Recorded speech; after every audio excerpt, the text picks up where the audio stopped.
Hello everyone, देखिए अब next topic देखते हैं। इसमें क्या है, स्कोप ऑफ फिजिक्स। देखो फिजिक्स का स्कोप क्या है, देखो मतलब क्या है, आप बड़ी से बड़ी चीज़ को स्टडी कर सकते हो और छोटी से छोटी चीज़ को भी स्टडी कर सकते हो। देखो स्कोप ऑफ फिजिक्स में देयर आर 3 मेन डोमेन्स, तो 3 डोमेन्स में इसको डिवाइड किया है। नंबर 1 क्या है, मैक्रोस्कोपिक डोमेन्स। ये मैक्रो का मतलब क्या होता है, बहुत ही बड़ा, ठीक है ना। तो इसमें क्या लिखा हुआ है, it includes the study of objects of finite size on terrestrial scale. Terrestrial scale earth पर ही जो बड़े बड़े ऑब्जेक्ट्स हैं उनकी स्टडी की बात कर रहे हैं। And even on the astronomical scale, astronomical scale मतलब प्लैनेट्स वगैरह की स्टडी की भी बात आ गई इसमें, क्लियर है। तो ये तो हो गया मैक्रोस्कोपिक डोमेन, जो कि बहुत ही बड़े बड़े ऑब्जेक्ट्स की बात हो गई। दूसरा आता है माइक्रोस्कोपिक डोमेन। माइक्रोस्कोपिक डोमेन कौन सा डोमेन होता है, जो कि हमें आईज से दिखाई नहीं देता, इतने छोटे पार्टिकल होते हैं। तो जैसे लिखा हुआ है, it includes the study of involving molecules, atoms, nuclei, electrons and other elementary particles. तो देख लो ये बहुत ही छोटे छोटे पार्टिकल्स होते हैं जो कि आपको दिखाई नहीं देते। तो माइक्रोस्कोपिक में ये सब स्टडी के लिए आ गया, ठीक है। मीजोस्कोपिक डोमेन कौन सा होता है, थर्ड वन, जो ऑब्जेक्ट्स मैक्रोस्कोपिक और माइक्रोस्कोपिक के बीच में लाई करते हैं वो कौन से होते हैं, मीजोस्कोपिक डोमेन, ठीक है। इसमें क्या लिखा हुआ है, it include the study in between macroscopic and microscopic domain and it deals with the group of 100 of atoms. जैसे यहाँ माइक्रोस्कोपिक में तो क्या था, सिंपली एटम्स की बात होती थी, ठीक है। लेकिन यहाँ पर क्या होगी, ग्रुप ऑफ 100 ऑफ एटम्स की बात होगी। तो यानी कि मीजोस्कोपिक जो है आपका मैक्रोस्कोपिक और माइक्रोस्कोपिक के बीच में लाई करता है, क्लियर है इतनी बात। तो ये था आपके पास स्कोप ऑफ फिजिक्स। क्या इतनी बात क्लियर है या नहीं है, बताओ। सिंपल सी कहानी थी, ठीक है। अब जो बात है आगे, क्या the scope of physics is truly vast. इस जो स्कोप ऑफ फिजिक्स है ये बहुत ही वास्ट है, इसको एक्सप्लेन करो। देखो कैसे हम एक्सप्लेन कर सकते हैं इसको, स्कोप ऑफ फिजिक्स को और थोड़ा अच्छे से। देखो लिखा हुआ है, it covers wide ranges of mass, length, time etcetera. जैसे अगर हम मास की बात करते हैं, फर्स्ट वाला, ठीक है। तो देखो mass of an object can very from 10 की पावर -30 kg। ये किसका मास होता है, इलेक्ट्रॉन का मास।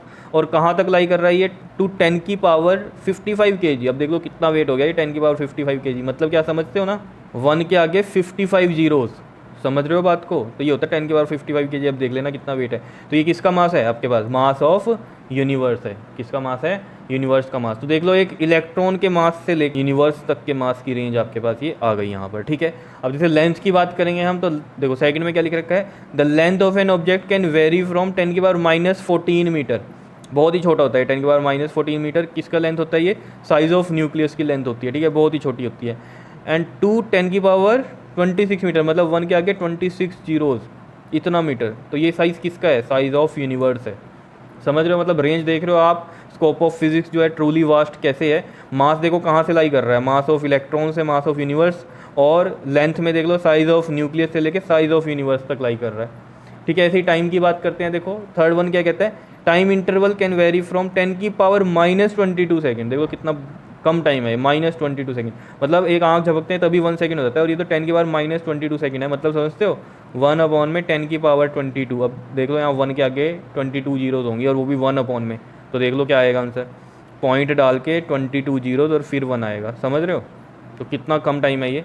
तो ये किसका टाइम होता है, time taken by light to cross a nuclear distance. मतलब किसका है ये टाइम, जो लाइट लेती है time, time taken by light to cross a nuclear distance. Nuclear distance को क्रॉस करने के लिए जो लाइट टाइम लेती है वो कितना होता है, 10 की पावर -22 सेकेंड। क्लियर है। वैसे आपको पता है लाइट की स्पीड क्या होती है, 3 × 10 की पावर 8 मीटर पर सेकेंड। मतलब कितना, 3 लाख किलोमीटर के आसपास बैठती है, 1 सेकेंड में ट्रैवल करती है, ठीक है।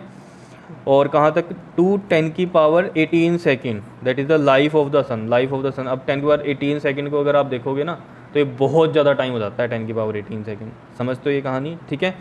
तो ये हो गई लाइफ ऑफ द सन। तो टाइम इंटरवल भी देख लो कहाँ से कहाँ लाई कर रहा है, 10 की पावर -22 से लेकर 10 की पावर 18 सेकेंड। तो मतलब देख लो फिजिक्स का कितना स्कोप है, कितना वाइड है ये सब रेंज, ठीक है। समझते हो ये सब चीज़ें। तो पहले हमने यहाँ स्कोप ऑफ फिजिक्स में साइजेस की बात कर ली थी, मैक्रोस्कोपिक, माइक्रो, मीज़ो, ठीक है। मैक्रो सबसे बड़े, माइक्रो सबसे छोटे, और मीज़ो जो कि मैक्रो और माइक्रो के बीच में आता है। फिर हमने इसमें मास से रिलेटेड बात कर दी, लेंथ से रिलेटेड बात कर दी, और टाइम इंटरवल से भी रिलेटेड बात कर दी। क्या इतनी बात क्लियर है या नहीं है, बताओ। समझ में आ गई कहानी, ठीक है। बहुत ही सिंपल सी कहानी है, तो इसको अच्छे से स्टडी करो और नोट डाउन भी करते रहो साथ साथ। क्लियर, ओके जी, थैंक यू।